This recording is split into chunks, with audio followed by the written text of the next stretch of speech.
هلا وهلا يا بنات، شلونكم؟ شخباركم؟ ان شاء الله كلكم بخير وصحة وعافية وراحة بال.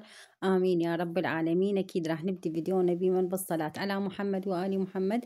اللهم صل على محمد وآل بيت محمد. شلونكم؟ شخباركم؟ والله مشتاقة لكم كلش هواية. راح نبدي اليوم روتين كلش حلو بهواية شغلات ان شاء الله تعجبكم، بتحفيزات حلوة للمرأة المعدلة، المرأة العراقية أكيد يعني، اللي طبعا كل مو بس العراقية، طبعا الدول العربية والأجنبية.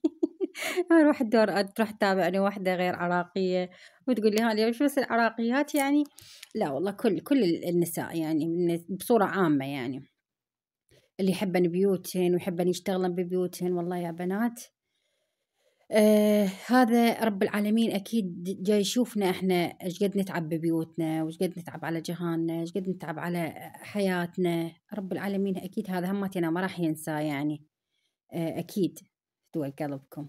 الحمد لله والشكر على كل حال، نحمد الله ونشكر فضله. طبعا اليوم الروتين مالتنا من المطبخ إلى طبخة إلى تنظيفه إلى تعديله إلى ترتيبه وإلى آخره.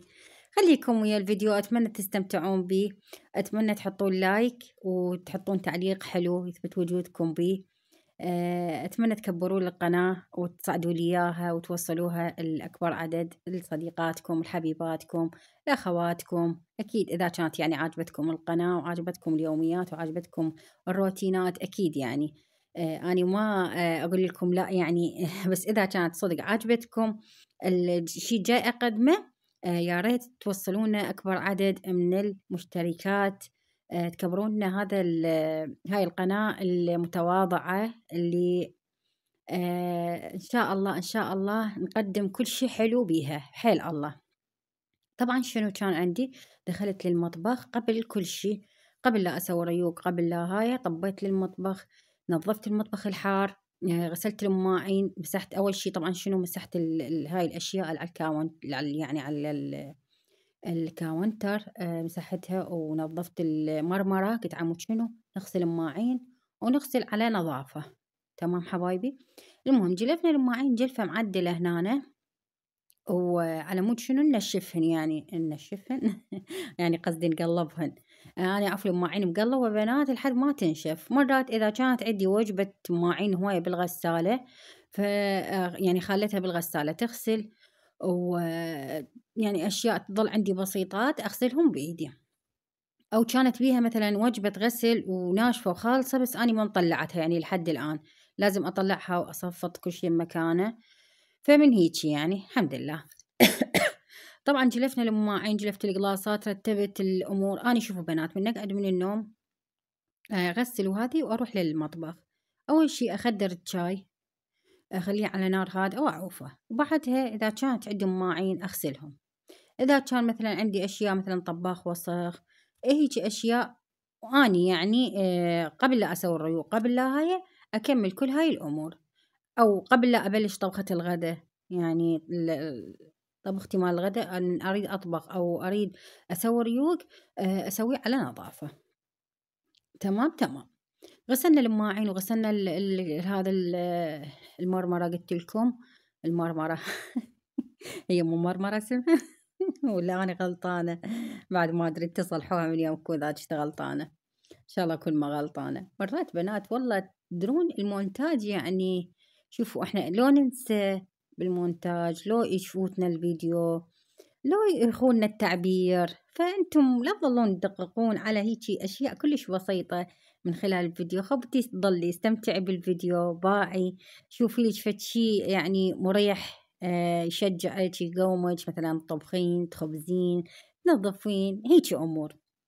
فلا تظلون تدققون على أشياء اللي يعني دائما مثلا إحنا هيجي مرات والله بالمونتاج هي تصير لا إرادية بنات، أو ضحكة أو سالفة أو هيك يعني من هذا النوع. فدوى قلبكم والله أدري بيك كانت معدلات محترمات، وكل شيء ذوقكم أصلا يخبل والله العظيم. المهم حبايبي، طبعا الطحين مال هاي الوجبة جاب لي يا أبو عبودي بنات. والله يا بنات مو طحين، أهل بغداد الجديدة. طبعا احنا وجبتنا ببغداد جديدة بنات، بس بنات والله العظيم يعني عبالك ما تسوين بيها معجنات، ايش قد ما بيضة وتخبل. إنزين هو شوف جاب لي قونية ونص، والله تندمت، باع القونية وخلّى لي النص، قال لي خاف تمطر الدنيا وهاي وما عندِك مكان.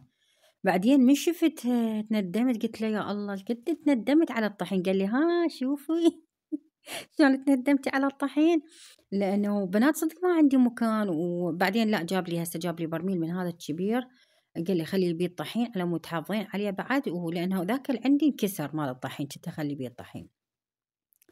فصدق، صدق بنات الوجبة مال هذا الشهر تخبّل بنات تجنن، بيضة تخبّل، ما لكم علاقة بهذا الأسمر لأنه هذا مال شعير.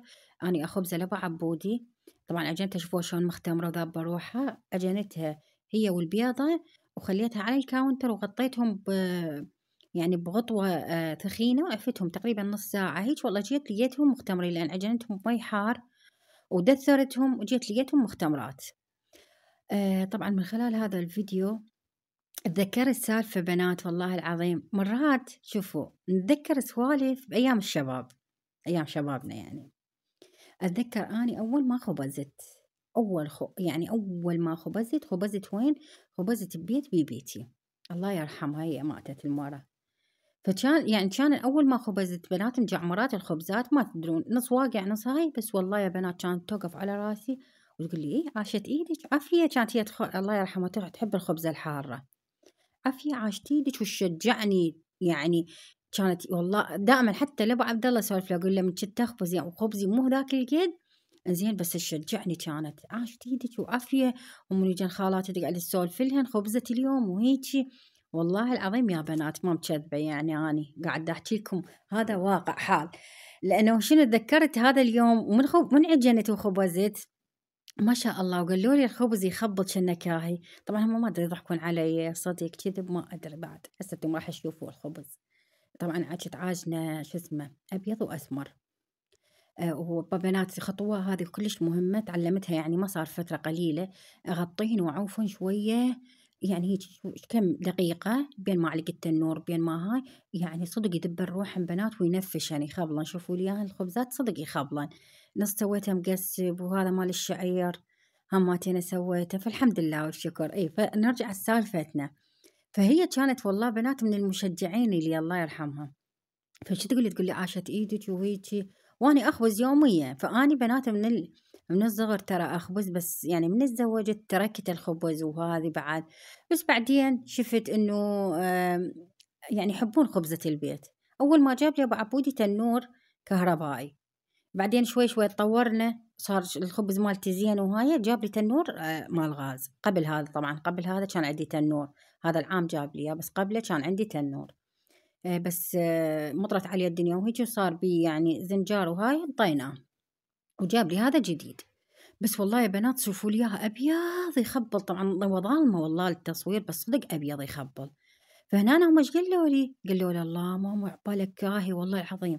أنا من خبزت والخبزة الحارة الحمد لله. شوفوا هذا هم نعمة فضيلة يعني والله العظيم بنات. من تخبزين وهيك يشجعوك حتى لا يضحكون علي ما يخالف أنا قابلة. بس أهم شي يشجعوني بنات والله تدرون، من أنظف من أطبخ لهم طبخة حلوة، من يشجعوني تدرون أني شنو، أني أحس بالمتعة، أحس بإنه أني يعني صدق مقدمة فد شي إلهم هيك يفرحهم. أي شي يعني حتى من أنظف لهم غرفتهم، من أرتب لهم ملابسهم، من أكوي لهم، من يعني أي شي أي شي. الحمد لله والشكر. مرات لا والله يغلسون ما أقول لكم دائما، ومرات لا والله يشجعوني يعني على هذا الشي.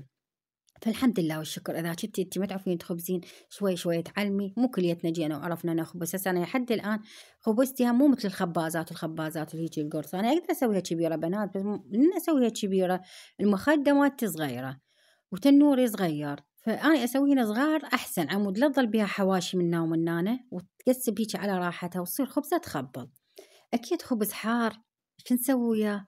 سوينا لنا طاوة طماطة بالبصل الأخضر تجنن، وهيج دقيتها دقة قوية. أنا أحب الطماطة أدقها دقة دقة دق بيها لحد ما هيج تنمرد مرد هي والبصل، وياها بيض عيون. طبعا هاي للريوق، لأنه أنا هذا الفيديو بنات مال الخبز نزلته على الانستا ما أدري شو وقت، يعني هو بنفس هذا اليوم بس مو يعني مو مال اليوم، بس ما لحقت البارحة والله أنزله.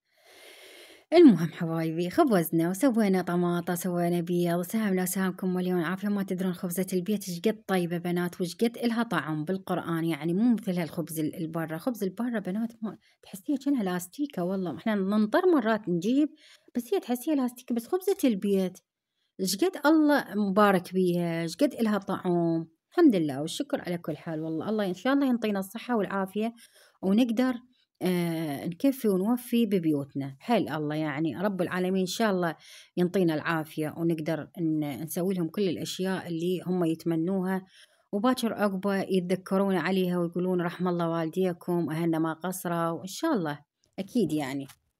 طبعا هنا شنو بعد ما خلصت والعصرية قلت خلي أطلع العدة مالتي وأنظف رجلي. تدرون بنات تنظيف القدم أستمتع بيه أني، لأنه يعني خاصة بالشتاء بنات، بالشتاء ضروري إنه الترطيبات دائما الرجلين والتنظيفات هاي، فنظفتهن وخليت لهن كريمات وخليت لهن هذا المورد يخبلن صارن.